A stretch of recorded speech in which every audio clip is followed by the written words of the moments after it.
ఒక digital marketer గా job అయినా చేయొచ్చండి. ప్రతి కంపెనీలోనూ ఒక డిజిటల్ మార్కెటింగ్ రిక్వైర్మెంట్ ఉంటుంది. ఓకే, ఎందుకంటే మార్కెటింగ్ చేయాలి, బ్రాండ్ ని ప్రమోట్ చేయాలి, అండ్ క్లయింట్స్ ని తీసుకురావాలి, కొత్త క్లయింట్స్ ని, అంటే కంప్లీట్ గా డిజిటల్ త్రూనే అవుతుంది.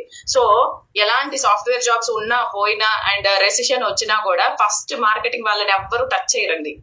ఓకే, ఎందుకంటే వాళ్ళకి బిజినెస్ పెరగాలి అంటే మార్కెటింగ్ వాళ్ళే కావాలి, రైట్? సో అలాంటి మార్కెటింగ్ టీమ్ ని ఏ కంపెనీలోనూ ఫైర్ చేయడం మీరు విన్నారా అసలు ఎప్పుడైనా?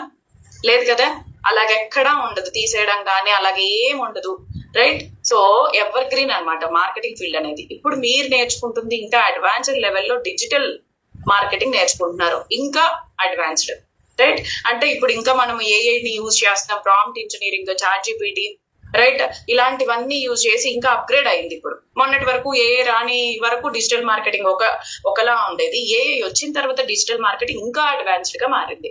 అంటే ఒక డిజిటల్ మార్కెటర్ కి చాలా వరకు వర్క్ అనేది తగ్గించేస్తుంది.